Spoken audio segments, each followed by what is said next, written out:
dollars for a $43 billion return. So we have to be very careful with this project. Thank you very much. Me, Treadwell, we've been pipeline dreaming for 3 decades. What needs to be done to get this project built and some welding rod melting? And Merrill, you and I worked together on a resolution to support an all-Alaska gas line in the early 80s. I was hired by Wally Hickel, Jay Hammond, Bill Egan, and Bob Anderson, who discovered Prudhoe Bay, to help get that project together. The reason why we haven't had gas, the reason why we're on 3.0, 4.0 right now on natural gas, is that we had economic projects, but taking the gas would have reduced the oil production, and there was no way to pay for that lost oil production. Now with Point Thompson and others, there is. We have a project that, though, has to be much more economic. To talk to the major producers who left, some of whom are thinking that they may need to come back. Let's just talk about decision points. You have legislators in this room, people are running for the legislature in this room. I don't think we have the money to write the next big check. We have to bring the producers back. I understand that. The other thing I will tell you is that I have kept up with the LNG markets for 35 years. When I go to Japan, I'm seeing the leader of energy policy in that country. And they're saying to us, what are we, chopped liver? Why can't we also be part of this project? Let's get the other, not only the producers, but the other markets more heavily involved. Thank you, Mike. And Mr. Sheldon, the pipeline, what needs to be done to further the AK LNG project at Terminus in Nikiski? Not build it. 40 to 80 billion dollars. Are you kidding me? I helped build the Alaska pipeline. I was responsible for putting the vertical supports in the ground and also welding and what have you. Why are we going the old-fashioned way? Haven't we grown up to realize that we can have our own infrastructure in the state of Alaska? Why don't we just go ahead and build refineries? Why don't we service Alaska first with fuel? Why are we shipping it down to Oregon and Washington and California and then shipping it back? Why are we getting an inflated dollar on our gasoline? I mean, this is not logistically right for the state of Alaska. How can we build our economy going this route? Let's go ahead and build refineries. If we were going to do an LNG pipe, let's do it in 3 stages. One to Fairbanks to Anchorage, and down to Valdez. Have the first one, phase 1, pay for itself. Second phase, third phase, pay for itself.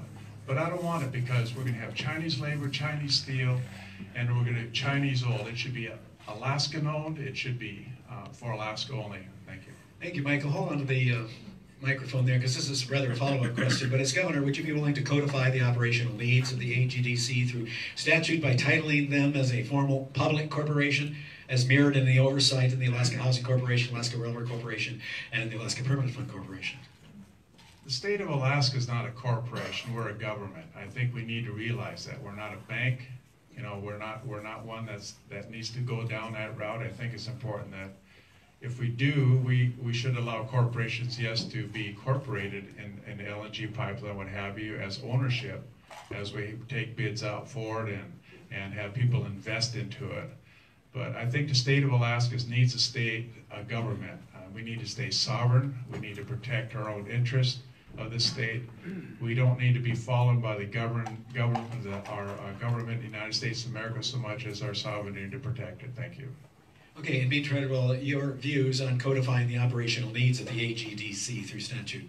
Well, I helped get the original AGDC language passed with Speaker Chenault and others. I believe it's important we're there, and I'm going to give a Wally Hickel answer on that, whatever. I'm not sure what the answer is, Merrill. I do know this. Our project is $2,150 per ton delivered to the marketplace. Many of the other projects, including the ones the Russians have sailing right past us in the Bering Strait, are 2/3 of that. We have to be more competitive. We shouldn't make this our only option in that we've got options to create plastics on the North Slope. We've got things that we can do with that natural gas now to start monetizing it. We need to understand what the power is. We've spent a huge amount of money on this. I don't want to take away from the effort that's been done, but I will work very hard with all of you to get in the next phase of investment that we need and to make this project more competitive, because no matter what we do in terms of the corporate papers, if it's not a competitive project, it's just a pipe dream. Thank you very much. And Mr. Dunleavy, on codifying the operational needs of the AGDC similar to the Alaska Housing Corporation? Again, I believe the first discussion needs to be with the private partners that have left the project. We have to look at the project to make sure that it's economical and see how we can get the cost down, as has been mentioned. But getting those partners in, I think once we do that, we can have a discussion as to how we want AGDC to look and how it's going to function. Okay, thank you very much. Let's see, who's first to go next time? You lost count. Just hold on to them. We'll let you go this next one. It's, talking about crime, SB 91. A lot of people turned out yesterday to talk about this. A lot of subsistence issues. Tell us about your future plans to reduce crime in Alaska and to deal with the opioid crisis causing most of that crime. Yeah, it's a very good question. I mean, we're all impacted by it. I was gassing up the other day at a Holiday gas station in Wasilla. I looked down and there's a pile of needles right there at my feet. And no matter where you go, to end of a road, a cul-de-sac, you take your dog for a walk, even at some of the parks, people are looking through the parks to make sure there's no needles. It's a huge problem in the state of Alaska. We have to have a comprehensive approach to public safety. We've let our public safety atrophy over the last few years. We now have the worst statistics in the country. I'm not going to bore you with some of those statistics, but they're pretty appalling. But we've got to, as governor, I'll have a comprehensive approach to public safety, beginning with making sure we have the right number of troopers, prosecuting attorneys, make sure the courts are open up on Friday. And yes, we're going to have to cost shift. We're going to have to move money into these areas because nothing's free, and public safety should be job number one. So we will have a comprehensive approach to public safety in my administration. That will be the priority for my administration. Thank you. We'll go over to Mr. Treadwell for that same question on crime, reducing it, and the opioid crisis. So I'm here at a Chamber of Commerce, and I'm going to tell you I'm pro-business, but there's one business I want to shut down. It's the crime business. Criminal enterprise is growing, and we are not doing the federal-state cooperation that we need to have. I put together one of the first task forces of federal prosecutors, state prosecutors, the FBI, our troopers, to go after a particular crime problem in the early 90s, and I know how to do that. I've talked to the U.S. Attorney and say, why is it that this stuff, these opioids, are going out to the villages, the phenytoin and the heroin, coming through Alaska, getting into the veins of people? You've got an addiction problem, so the first thing we have to do is stop the source. Second thing we have to do is quit letting criminals go. Catch and release is maybe good for fishing, it's not good for criminals. The third thing is that small crimes here lead to bigger crimes. And a first offender shouldn't be given just an out. A first offender should be told how horrible it's going to be if that's the road you're going to tread. Thank you. Mr. Sheldon on crime. SB 91, SB 54, they need to be revoked immediately. I've talked to several police officers throughout the state, POW, Anchorage, Fairbanks, and I go directly into the station and ask them, what's the problem with SB 91? Do you like it? They say, absolutely not. Why is that? Because the next day after someone can come by your house and just take a machine gun and shoot bullets right to your house, and guess what? They're out the next day. Would you like that to have changed? Would you like that change? And he says, absolutely, we would love to have you. What's your name, by the way? My name is Michael Sheldon. I'm running for governor. Well, I'm voting for you. The reason why they're saying that is because they're seeing the governor is going to make a change. We've got to stop this SB 9. We've got to stop the opioid problem. Did you know that Alaskans are growing opioid in this state in the summertime? That's got to come to a stop. Our doctors and our dentists are putting opioids out to young children, the young teenagers are getting hooked on it. We have a problem in the state. We have people on the streets. You know who put them there? The state put them there. We need to fix that. It's our responsibility. Thank you. Thank you. Our final question before going to closing remarks, just short and sweet. Will you support the Republican winner in the primary in the general election in November, Mr. Dunleavy? Yes. Mr. Sheldon? Absolutely. And Mr. Treadwell? Yes. Okay, all on record to support whoever is going to win this primary. Now let's have the closing remarks from these gentlemen, and we will start with Mr. Sheldon. Well, you can see that I'm going to help the state of Alaska by its infrastructure. You know, I'm a Clinton, and the Clinkets were warriors. Did you know that we traveled all the way down to California to fight with other tribal governments? I'm not a marshmallow, I'm a warrior. I'm going to fight for the state. When I come up against the House and the Senate, we're going to have a war. Now, either they're going to agree that we need to fight for the Alaskan people, its businesses, and opportunities here in the state, or we're going to have trouble. There's going to be trouble in the House.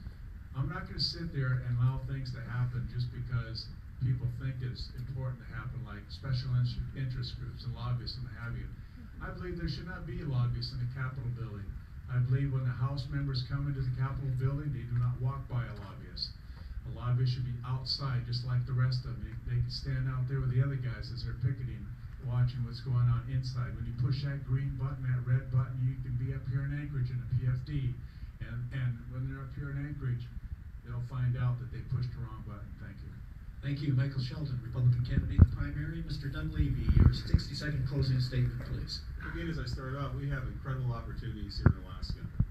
With all of our resources, the oil finds that were just discovered the last several years that are sitting by the pipeline right now, our mining plays, our timber, our fish, we have incredible opportunities to grow ourselves out of the mess that we're in right now.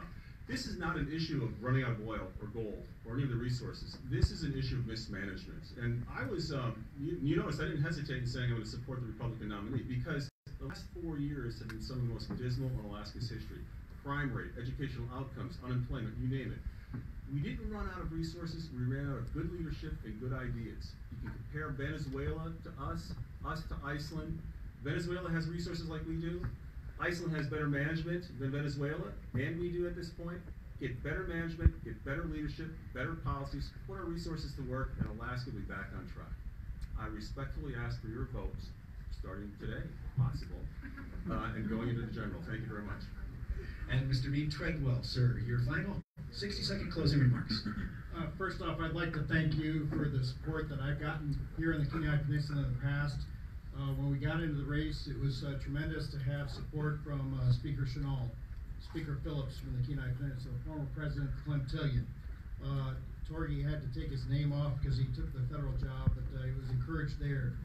Representative Knopf, Representative Davis, Representative Olson, Senator Wagner, Borough Mayor Dale Bagley, Gary Stevens, Brent Hibbert, all of whom have represented you or parts of the peninsula. And I'm very proud to have that support because we know we can make things happen. If you're going to hire a CEO of a $9 billion enterprise with trillions in assets and $100 billion or more in financial assets, hire somebody who knows how to make business work. And that's not just the record, the comparison that we're talking about. It's what does the record mean for you to get the $13 billion that we need, to get the research that we need here in this state, to bring people together to fight crime. I've created things out of nothing, and I've done it by bringing people together to make things happen, and that's what I'll do as your governor. Thank you very much. And thank you. This is the point where we applaud all of the pledges.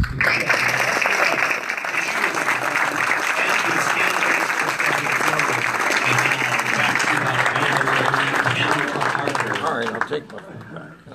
Thank you, Meryl. You did a fabulous job as always. Thank you, gentlemen. If y'all wanted to take your seats. I just silenced it. It's so silent. Okay. Here you go. Thank you.